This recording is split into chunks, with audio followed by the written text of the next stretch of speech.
SIR একটা আতঙ্কের নাম? না, এসআইআর একটা প্রক্রিয়ার নাম, যেটা রুটিন প্রক্রিয়া, নির্দিষ্ট সময় অন্তর অন্তর নির্বাচন কমিশন নিয়ে থাকে। এই এসআইআরটার কি খুব দরকার ছিল? একজনের তো দু জায়গায় ভোটার হতে পারে না, এটা তো আমাকে চেক করতে হবে।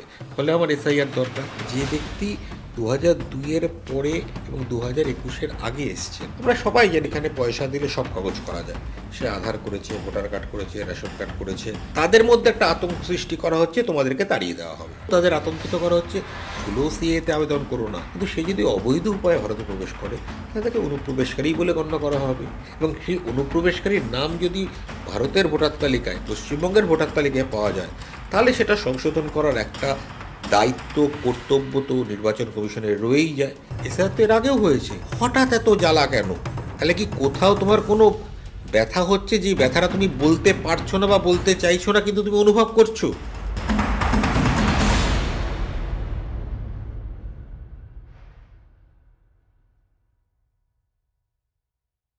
নমস্কার, পডকাস্ট বাই রেনেসার আরও একটা এপিসোডে আপনাদের সবাইকে স্বাগত।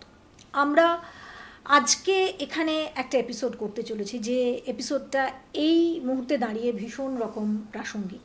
একটা শব্দ, একটা অ্যাব্রিভিয়েশন, এসআইআর।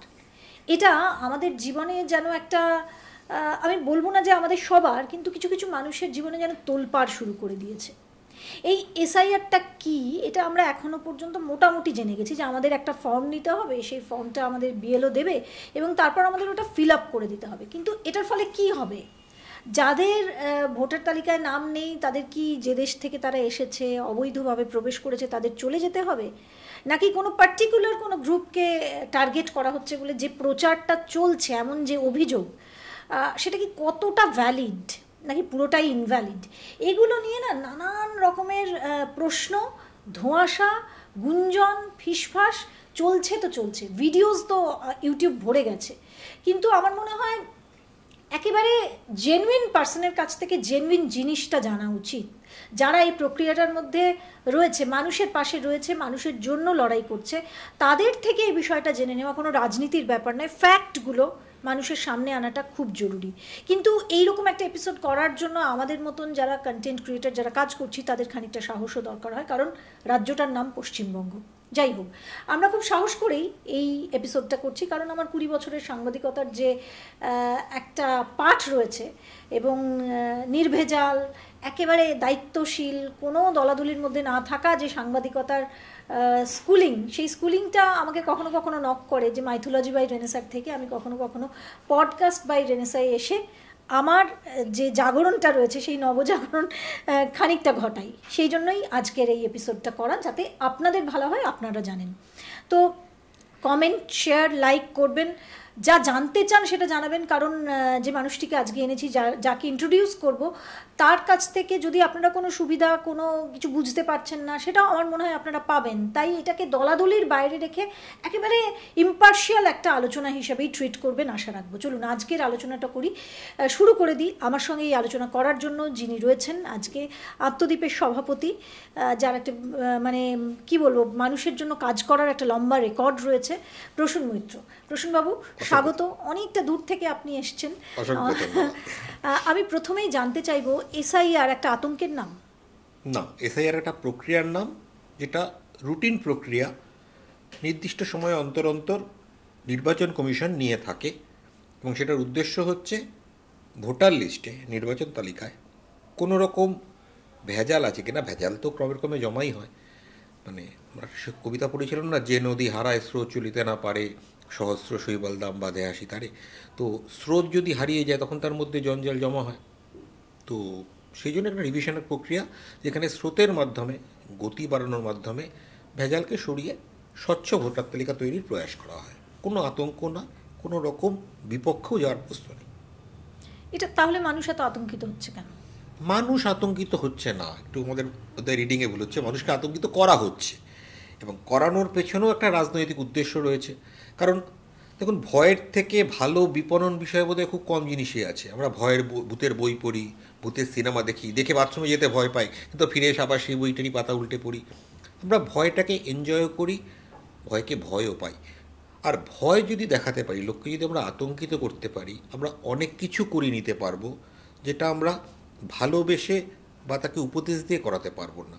উদাহরণস্বরূপ এসআইআর নেই, আজকে ইলেকশন কমিশন বিভিন্ন পত্রপত্রিকায় বিজ্ঞাপন দিচ্ছেন এসআইআর উদ্দেশ্য নিয়ে, এসআইআর প্রক্রিয়া নিয়ে। তা সত্ত্বেও একটা শ্রেণীর রাজনৈতিক দল বুঝিয়ে যাচ্ছে যে এটা পার্টিকুলার একটা গোষ্ঠীকে টার্গেট করে করা হচ্ছে। এই প্রচারের কারণটা কি? যাতে ওই গোষ্ঠী ভাবে আরে আমার কথা তো এ ভাবছে, কিন্তু সেটা কোন গোষ্ঠী হবে? যে গোষ্ঠী এখানকার বৈধ নাগরিক বা ভোটার নয়। তারা বুঝতে পারছে তারা এখানকার বৈধ ভোটার নয়, কিন্তু তার হয়ে সিম্প্যাথাইজ করছে একটা পার্টিকুলার রাজনৈতিক দল বা রাজনৈতিক গোষ্ঠী। তখন সেই গোষ্ঠী যারা বৈধ নয় তারা ভাববে এ তো আমার সঙ্গে আছে, তো আমি যদি যেন তেন প্রকরণে আমার নামটা ঢোকাতে পারি এসআইআরে, তাহলে এই গোষ্ঠীকে আমার সাপোর্ট করা উচিত। ফলে জাতীয় স্বার্থ বিপন্ন করে রাজনৈতিক স্বার্থ চরিতার্থ করার জন্যই এসআইআরকে বদনাম করা হচ্ছে, এসআইআর প্রক্রিয়া নিয়ে সন্দেহ প্রকাশ করা হচ্ছে।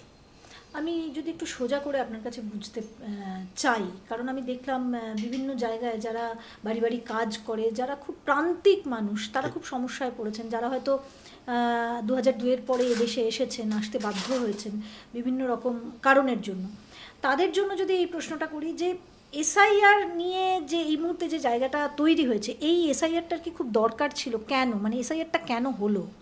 দুটো পার্ট আসছে এখানে আপনার প্রশ্নে। 2002 সালটা আপনি উল্লেখ করলেন, কারণ 2002 এসআইআরও হচ্ছে বেস ইয়ার, লাস্ট যেহেতু এসআইআর হয়েছিল।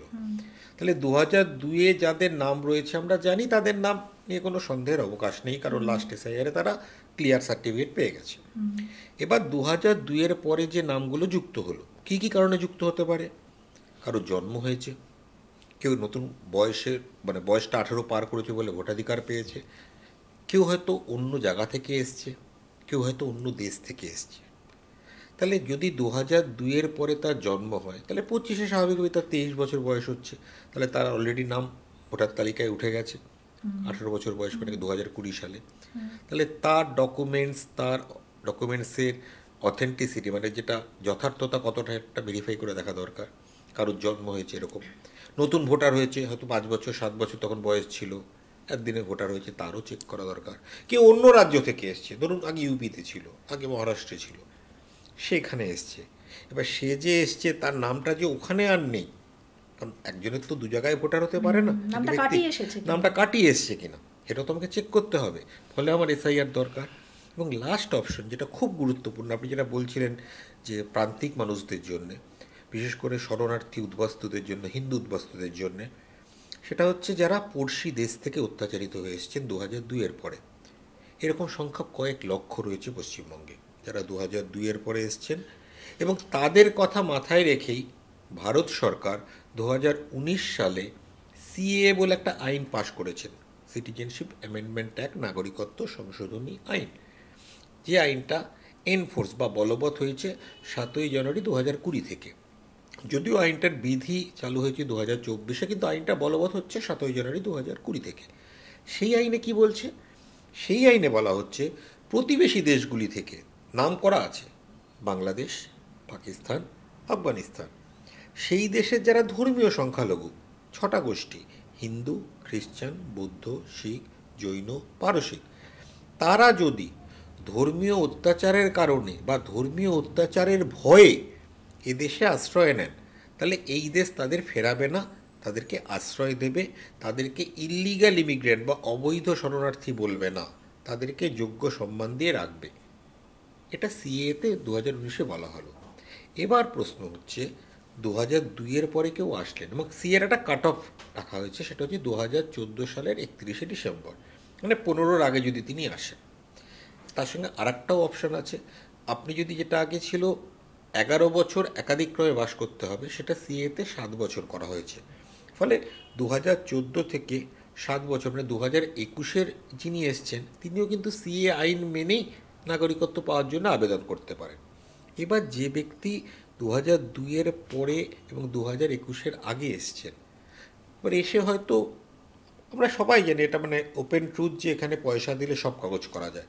সে আধার করেছে, ভোটার কার্ড করেছে, রেশন কার্ড করেছে, হয়তো ট্যাক্সও জমা দিচ্ছে, এমন কাজ করছে হয়তো ট্যাক্সও জমা দিচ্ছে, চাকরিও করতে পারে, সরকারি চাকরিও করতে পারে।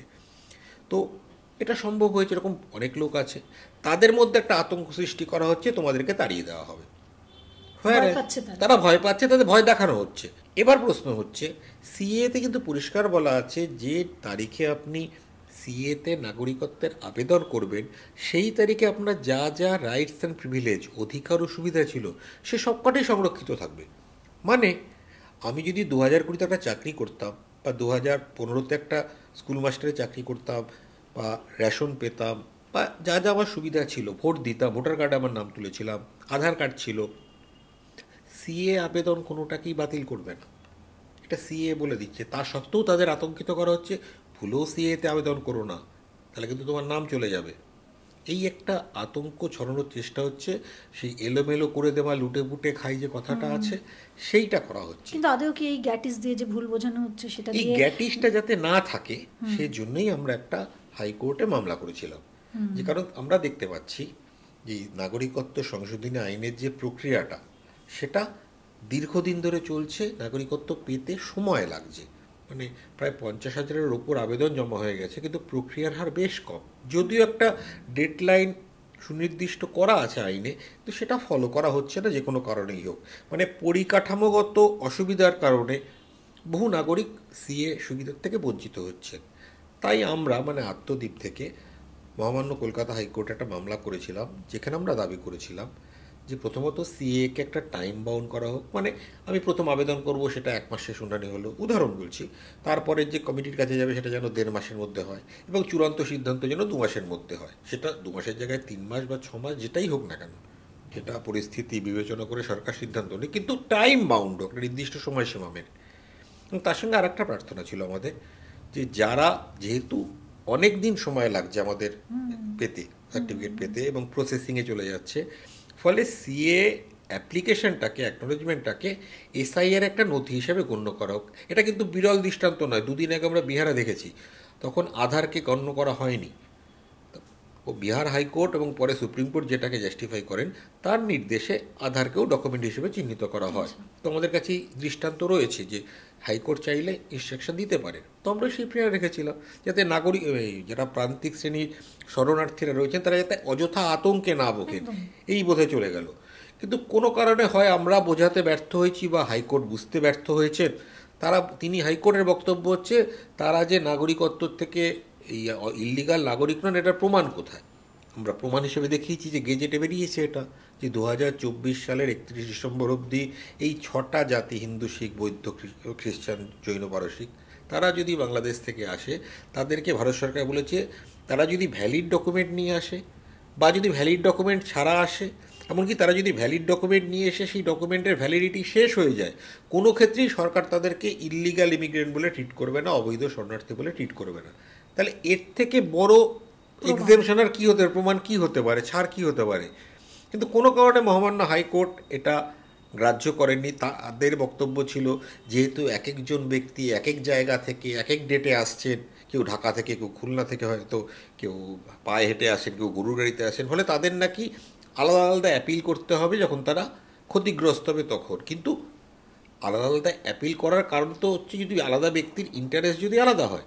এখানে তো সবাই কমন একটা ছাতার তলায় সিএ, যে প্রত্যেকেই হচ্ছে এদেশে ধর্মীয় অত্যাচারের কারণে আশ্রয় নেওয়া ব্যক্তি, পড়শি দেশে অত্যাচারিত ব্যক্তি, তাহলে সেক্ষেত্রে আলাদা করে তাকে ট্রিট করবো কেন?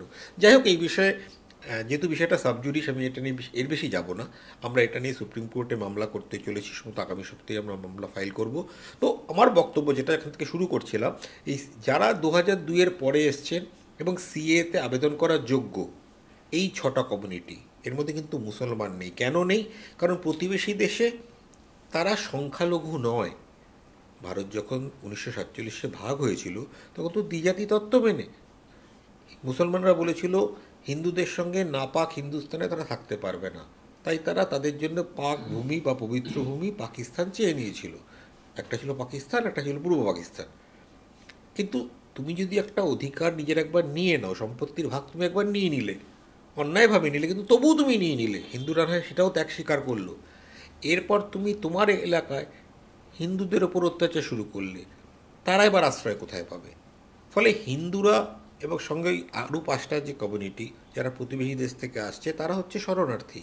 আর মুসলমানরা যারা আসছে, তারা এখানে যদি অবৈধ উপায়ে আসে, বৈধ উপায়ে আসলে ভিসা নিয়ে আসলো, ট্যুরিস্ট হিসেবে আসতেই পারে, সেটা ট্যুরিস্ট ভিসা হোক, স্টুডেন্ট ভিসা হোক, মেডিকেল ভিসা হোক, বিজনেস ভিসা হোক, লিগাল উপায়ে আসুক, লিগাল উপায়ে ফেরতও যাক, আপত্তি নেই। কিন্তু সে যদি অবৈধ উপায়ে ভারতে প্রবেশ করে তাহলে তাকে অনুপ্রবেশকারী বলে গণ্য করা হবে। এবং সেই অনুপ্রবেশকারীর নাম যদি ভারতের ভোটার তালিকায়, পশ্চিমবঙ্গের ভোটার তালিকায় পাওয়া যায়, তাহলে সেটা সংশোধন করার একটা দায়িত্ব, কর্তব্য তো নির্বাচন কমিশনের রয়েই যায়। এবং সেই কারণেই এই এসআইআর শুরু করা, যাতে এই ফিল্টারেশন, এই প্রক্রিয়াকরণ কাজ, ছাঁকনির কাজটা যাতে করা যায়, যাতে যে অবৈধ যারা ভোটার হয়ে রয়েছে এখানে বিভিন্ন জায়গায় কলোনি গড়ে উঠছে থেকে থেকে, আপনি যদি এটা তো খুব ভালো একটা উদ্যোগ, কিন্তু এতে সমস্যা কোথায়? সমস্যা একটাই, যে কলোনিকে আমরা বর্তমান শাসক দল, পশ্চিমবঙ্গের বর্তমান শাসক দল এটাকে রাজনৈতিক রূপ দিচ্ছে, যেটা একটা পুরোপুরি প্রশাসনিক পদক্ষেপ। এসআইআর করছে ইলেকশন কমিশন, সে কিন্তু কারোর অধীনে নয়, একটা অটোনোমাস বডি, সরকারি একটা আলাদা সংস্থা। কিন্তু পশ্চিমবঙ্গ সরকার দেখছে এই প্রশাসনিক সিদ্ধান্ত নেওয়ার ফলে, যেমন আমি একটা উদাহরণ এই প্রসঙ্গে মনে পড়ছে, এই ওবিসি লিস্ট তৈরির সময় লিস্টটা তৈরি করেছে কে? Backward classes commission. Mamata Banerjee কি বলতে পারবে না আমি লিস্টটা তৈরি করেছি? কারণ এটা এক্সিকিউটিভের পার্ট। তাহলে আমাদের এই শাসন ব্যবস্থায় তো এক্সিকিউটিভ, লেজিসলেটিভ, জুডিশিয়ারি প্রত্যেকের অধিকার সীমা নির্দিষ্ট করে দেওয়া আছে। তাহলে এক্সিকিউটিভ যদি কোনো কাজ সম্পাদন করে যেটা তাকে অধিকার দেওয়া হয়েছে, তাই সেটা নিয়ে লেজিসলেটিভ যদি সন্দেহ প্রকাশ করে, তাহলে কি প্রমাণ হয়? হয় লেজিসলেটিভের কোনো অসৎ উদ্দেশ্য আছে, বা এক্সিকিউটিভ কম্পিটেন্ট নয়। কিন্তু এক্সিকিউটিভ যে কম্পিটেন্ট সেটা তো আমরা সুপ্রিম কোর্টে জাস্টিস জয়মাল্য বাগচি এবং জাস্টিস সূর্যকান্তের বেঞ্চে আমরা প্রমাণ হয়ে গেছে, যেখানে তারা বলেছে এসআইআর স্বচ্ছভাবে করছে। এমনকি যখন রাজ্যের একজন রাজ্যসভার এমপি দোলা সেন এই নিয়ে আপত্তি করেছিলেন, সুপ্রিম কোর্টে নিয়ে এসএলপি ফাইল করেছেন, তখনও আমাদের সূর্যকান্ত, যিনি পরবর্তী চিফ জাস্টিস হতে যাচ্ছেন, তিনি তার উকিল কপিল সিবালকে একই প্রশ্ন করেছে, এটা তো প্রথমবার হচ্ছে না, এসআইআর তো এর আগেও হয়েছে, হঠাৎ এত জ্বালা কেন? তাহলে কি কোথাও তোমার কোনো ব্যথা হচ্ছে, যে ব্যথাটা তুমি বলতে পারছো না বা বলতে চাইছো না, কিন্তু তুমি অনুভব করছো? ব্যথা তো অবশ্যই হচ্ছে, কারণ এই প্রশাসনিক কাজ করার পেছনে রাজ্য সরকারের কোনো আগ্রহ নেই। তাদের হচ্ছে একমাত্র ভয় দেখাও, আতঙ্কিত করো, বঞ্চনার গল্প শোনাও, শুনিয়ে নিজের ভোট ব্যাংকে সুরক্ষিত রাখো, যাতে যারা বৈধ তারাও ভয় পেয়ে যায়। তো এই কারণে রাজ্য সরকার একটা ভীতির বাতাবরণ রাজ্য জুড়ে তৈরি করছে, সংখ্যালঘুদের মনে এবং শরণার্থীদের মনে, দুপক্ষের মনে, যে তোমার নাম যদি এসআই হয় বাদ পড়ে যাবে। কিন্তু ফ্যাক্ট হচ্ছে, সংখ্যালঘু যদি বৈধ উপায়ে এদেশের হয়ে থাকে, তার যদি এখানকার বৈধ কাগজপত্র থাকে, তার নামও এসআইআরে বাদ যাবে না। শরণার্থী যদি এখানে আবেদন করে থাকেন, তাহলেও নাগরিকত্ব পেয়ে থাকেন, তার নামও বাদ যাবে না। হ্যাঁ, বাদ যাওয়ার সম্ভাবনা কার রয়েছে? যারা 2002-এর পরে এসছে এবং 2014-র আগে বা 2021-এর আগে এসছে, তাদের বাদ যাওয়ার সম্ভাবনা আছে। তবে আমরা চেষ্টা করছি, আত্মদ্বীপের পক্ষ থেকে আপনাদের চ্যানেলে বলে যাচ্ছি এত বড় কথা, আমরা চেষ্টা করছি আপ্রাণভাবে যাতে সিএর আবেদনপত্রকেই নাগরিকত্বের এসআইআরে ভ্যালিডিটি দেওয়া হয়, যেমনভাবে আধারকে নতুন করে দেওয়া হয়েছে। এটা যদি আমরা করাতে সক্ষম হই, তাহলে একটা বিরাট জনসংখ্যার শরণার্থী, যারা সিএতে আবেদন করতেও ভয় পাচ্ছে যে করলে বোধহয় আমার সব চলে গেল, কিন্তু তা নয়। সিএতে তাদের রাইট অলরেডি প্রোটেক্টেড রয়েছে at the date of application, যে ডেটে তারা আবেদন করছে। ফলে সে ডেটে তিনি যদি ভোটার থেকে থাকেন, ধরুন 13 এসছে, 12 এসছে, 8 এসছে, তিনি যদি ভোটার তালিকায় তার নাম রয়েছে, তার কিচ্ছু হবে না। খালি আমাকে সুপ্রিম কোর্ট থেকে এই চেষ্টা করতে হবে, যেটা আমরা হাইকোর্টকে বোঝাতে অক্ষম হয়েছি বা কোর্ট বুঝতে অক্ষম হয়েছে, যে সিএতে তার রাইট প্রোটেক্টেড আবেদন করলে। আপনি দেখুন, এখন যেটা সিএতে 50,000 আছে, সেটা 5 লাখ পেরিয়ে যেতে সময় লাগবে না। কিন্তু লোকের মনে যে ভয়টা তৈরি করে দিয়ে শাসক দল করলেই তোমার সব হারিয়ে যাবে, সেটা বন্ধ হবে।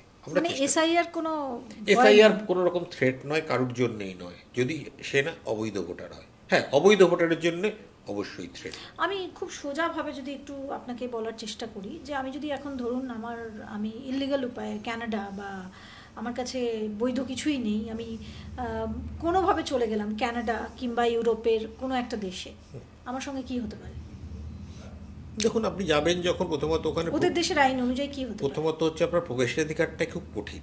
আমাদের পশ্চিমবঙ্গ, বাংলাদেশ যেরকম পোরাস বর্ডার রয়েছে, আপনি ইচ্ছে করলে আমেরিকায় ঢুকতে পারবেন না, তো ইমিগ্রেশন বলে একটা বিষয় রয়েছে। তবু আপনারা দেখেছি গাজার সময় সিরিয়ার থেকে বহু লোক অবৈধ উপায়ে এই দেশ ওই দেশ পার করার, যেহেতু ইউরোপের দেশগুলোর মধ্যে অতটা কঠোর নিয়ম নেই, সেই জন্য ওটা ক্রস করে সাগর পেরিয়ে বহু রোহিঙ্গাকে আমরা অস্ট্রেলিয়াও যেতে দেখেছি, নৌকা করে দুঃসাহস দেখিয়েছে। তো প্রথমত ঢোকাটা ডিফিকাল্ট, যদি ঢুকেও যান, ইনফ্যাক্ট আমরা ডাঙ্কি বলে কিছুদিন একটা সিনেমা বোধহয় শাহরুখের এসেছিলো, সেটা আমরা রেফারেন্স পেয়েছিলাম যে অবৈধ উপায় কীভাবে যায়। তো সেরকমও হয় না তা নয়, কিন্তু যে মুহূর্তে সে ডিটেক্ট হবে, তাকে যখন চিহ্নিত করা যাবে, তাকে সেই দেশে আর রাখবে না, তাকে ডিপোর্ট তো করবেই, সঙ্গে তাকে পার্সোনা নন গ্রেটা যেটা বলা হয়, তাকে সে দেশে আর সে জীবনে প্রবেশাধিকার পাবে না। এসআইআরে কিন্তু অতটাও করা হচ্ছে না, এসআইআরে খালি ভোটার তালিকা সংশোধন হচ্ছে। মানে আমি অত কঠোর স্টেপও নিচ্ছি না যে আপনি যদি অবৈধ ভোটার হয়ে থাকেন আপনাকে ভারত থেকে তাড়িয়ে দেবো, না, সেটা হচ্ছে না। সেটা সিদ্ধান্ত পরবর্তী ক্ষেত্রে সংশ্লিষ্ট মন্ত্রক নেবে, কোন প্রক্রিয়ার মাধ্যমে নেবে সেটা তাদের তখনকার সিদ্ধান্ত। আজকের দিনে এসআইআর খালি এটা ঠিক করছে আপনি এদেশের বৈধ ভোটার না অবৈধ ভোটার, সেটার মধ্যে অন্যায় কিসের সেটা আমার বোধের অগম্য, আপনার মতো আমিও এক্ষেত্রে অবোধের মতোই হাত তুলে নেব। কিন্তু শাসক দল, পশ্চিমবঙ্গের শাসক দল এটা নিয়ে অযথা প্যানিক তৈরি করছে। কিন্তু দুর্ভাগ্যের বিষয় একটা, যে পশ্চিমবঙ্গের প্রধান বিরোধী দল তারাও এটা যেন উপযুক্ত কাউন্টার দিতে পারছে না, কোথাও না কোথাও তাদের যেন বাঁচছে, কেন জানি না। যেমন আমি উদাহরণ দিয়ে বলতে পারি, এই যে সিএর যে প্রক্রিয়া, সিএর সিটিজেনশিপের আবেদন প্রক্রিয়ার পর যে ঝুলে রয়েছে আবেদনপত্র, এটা তাদের অজানা তা তো নয়। আমি তো এমন নয় যে বিশাল কোনো নিউক্লিয়ার সায়েন্টিস্ট হয়ে কোনো গোপন তথ্য বের করে নিয়েছি, এটা তো ওপেন সিক্রেট, কদিন লাগছে। এবং তাদের সংগঠন সারা রাজ্য জুড়ে রয়েছে, তাদের কাছে আরও বেশি ডেটা রয়েছে। তাহলে তারা এতদিন উদ্যোগ নেয়নি কেন? কেন্দ্রকে, তাদের সরকারই তো কেন্দ্রে রয়েছে, তারা কেন্দ্রকে কেন বলেনি যে একটা সংশোধনী এনে এই ক্লজটাকে যুক্ত করে দিতে, যে সিএতে আবেদন করা মাত্রই যদি না সেটা রিজেক্ট হয়, তাহলে যেন তার নাগরিকত্বের আবেদনপত্রটাকে এসআইআরে গণ্য করা হয়।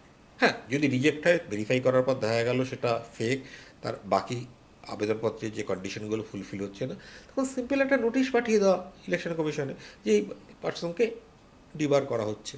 কিন্তু বাঙালিদেরই টার্গেট করা হচ্ছে এই ক্ষেত্রে, বলা হচ্ছে এটা বাঙালি সেন্টিমেন্ট খুব। দেখুন, এখানে বাঙালি বলতে তৃণমূলের বাঙালির কাছে সঙ্গে আমার বাঙালি একটু তফাৎ আছে। তৃণমূলের কাছে বাংলা ভাষায় যে বলে সে বাঙালি, আমার কাছে বাঙালির পরিচয় ভাষায় নয়, সংস্কৃতিতে। শশী থারুর দুর্দান্ত ইংরেজি বলেন বলে শশী থারুরকে তো আমি ইংরেজ বলতে পারি না, এই জায়গাটা মুশকিল, যে ভাষা দিয়ে হয় না। আমার কাছে বাংলা হচ্ছে সংস্কৃতি, যেখানে দুর্গাপুজো রয়েছে, কালী পুজো রয়েছে, সরস্বতী পুজো, টুসু, ভাদু, নীল পুজো, সেখানে জয় মা কালী রয়েছে, জয় শ্রীরাম রয়েছে, সবাই রয়েছে। তো সংস্কৃতি বাদ দিয়ে, কারণ বাংলা সংস্কৃতি হলো ভারতের সংস্কৃতি, আমাদের কৃষ্টি। যে বাংলাদেশকে নিয়ে 21শে ফেব্রুয়ারি নিয়ে একদিন গর্ব করত, তার অবস্থা তো আমরা ইউনি সরকার আসার পরেই দেখতে পেয়েছি, তার পরিণতি কী হয়েছে। সুতরাং বাংলাদেশ নিয়ে আমি ওটাকে বাঙালিদের দেশ বলি না, কারণ আমার কাছে বাঙালি শর্ত হচ্ছে তার সংস্কৃতিগতভাবে বাঙালি হওয়া, রবীন্দ্রনাথ, বঙ্কিম, শরদিন্দু, শরৎ, তাকে আপন করা। যারা সেটা না করতে পারবে, বন্দে মাতরম বলতে যাদের ঠোঁট কাঁপবে, বাধা দেবে, তাদের তো আপন নয়। মসজিদের সামনে দিয়ে শোভাযাত্রা যাবে না, কাংলা পাহাড়ির পুজো বন্ধ করা, তেহট্টে সরস্বতী পুজো বন্ধ করা, মহরমের মিছিল যাবে বলে দুর্গা ঠাকুরের মুখ ঢেকে দেওয়া, এগুলো কি বাঙালির পরিচয়ক? আর আমরা যাদেরকে তারা বাঙালি সাজাচ্ছে, বিহারি, মুটে, মজুর, তারা কারাই কাজগুলো করেছে? কাজ যারা করেছে তারা তো সেই বাংলা ভাষা বলাই ওপার বাংলা থেকে আসা মুসলমানেরা। এবং আমার কাছে ভাষা দিয়ে কারো পরিচয় হয় না, জাতির পরিচয় হয় না, হয় সংস্কৃতি দিয়ে। তাই মুসলমানরা মুসলমান, বাঙালি বাঙালি। শরৎবাবু নিজেও লিখেছেন বাঙালির সঙ্গে মুসলমানদের ফুটবল ম্যাচ হচ্ছে। তাহলে শেষ একটা প্রশ্ন, যে এসআইআর একটা আতঙ্কের নাম নয়, এসআইআর একটা শুধু প্রসেস, যে প্রসেসটা করা কন্টিনিউয়াস প্রসেস, একটা নির্দিষ্ট পিরিয়ড অন্তর অন্তর সারা বিশ্বে এটা ফলো করা হয়, ভারতেও হয়, 2002-এ হয়েছিল। তখন মমতা ব্যানার্জি ক্ষমতায় ছিলেন না, তৃণমূল কংগ্রেস ক্ষমতায় ছিল না, তাই তারা ওয়েলকাম করেছিল যে হ্যাঁ এটা হওয়া দরকার। প্রচুর রিগিং করে বুদ্ধদেব ভট্টাচার্য, জ্যোতি বসু, সিপিএ, প্রচুর জাল ভোটার রয়েছে, তখন তারা ওয়েলকাম করেছিল। আজ যখন দিন বদলে গেছে, মানে চেয়ারের এ সাইড থেকে ও সাইডে গেছে, তখন তারা বিরোধ করছে, কিন্তু প্রক্রিয়াটা একই রয়েছে। ফিল্টার, যেন আমার প্রথম যখন ভোটার তালিকা তৈরি করেছিলাম 2020-তে, আমার ঠিক ফর্ম ফিল আপ করতে গিয়ে মনে পড়লো নাম্বার ছিল 624, 2002-এ সেটা হয়ে গেল 594, মানে 30 জন ভোটার কমে গেছে, তার মানে মারা গেছেন বা চলে গেছেন কিছু, তাহলে এই প্রক্রিয়া তো চলতে থাকে। আবার এটা বেড়েও যেতে পারতো, হয়তো একটা গোষ্ঠী এক দল লোক এসে এলাকায় আবার বসবাস করা শুরু করলো বৈধভাবে, তাহলে সেক্ষেত্রে বেড়েও যেতে পারতো। তাহলে এটা একটা যোগ হওয়া বাদ যাওয়া, এটা একটা নিয়মিত প্রক্রিয়া। এবার এটা তো প্রতি বছর বা প্রতিদিন করা সম্ভব নয়, তাই 10 বছর 15 বছর, এক্ষেত্রে একটু বেশিই সময় লাগলো। 2002 থেকে 25-23 বছর লেগে গেল। তাই জন্য করোনা একটা কারণ, 2020 থেকে অনেক দিন প্রায় কাজ বন্ধ ছিল করোনার কারণে, যে কারণে সেন্সাস বা জনগণনাও আটকে আছে, ডিলিমিটেশন প্রক্রিয়াও আটকে আছে। তো করোনা একটা ফ্যাক্টর, অবশ্যই ফ্যাক্টর। তো কিন্তু এটা আরও আগে 10 বছর 15 বছর অন্তর নিয়মিত প্রক্রিয়া, হয় কাউকে এটা। টার্গেট করে করা হচ্ছে, কাউকে বাদ দেওয়ার জন্য করা হচ্ছে, এটা নয়, এটা একটা রুটিন প্রক্রিয়া।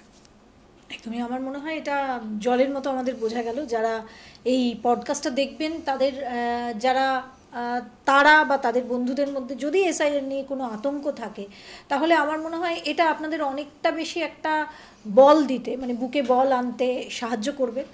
তবে আমাদের সময় খুব কম, তাই এই পডকাস্টটা এখানেই শেষ করছি। যদি আপনাদের কোনো প্রশ্ন থাকে আপনারা কমেন্টে অবশ্যই লিখুন, এটাকে লাইক শেয়ার করে দিন, বেশি বেশি করে ছড়িয়ে দিন। আর আরেকটা কথা সবশেষে বলি, যে চ্যানেলটা সাবস্ক্রাইব করতে ভুলবেন না। আর আপনাদের ভালোবাসা যেমন পাচ্ছি সেটা আরও বেশি পেলে আরও ভালো লাগবে। সবাই ভালো থাকবেন। নমস্কার। নমস্কার।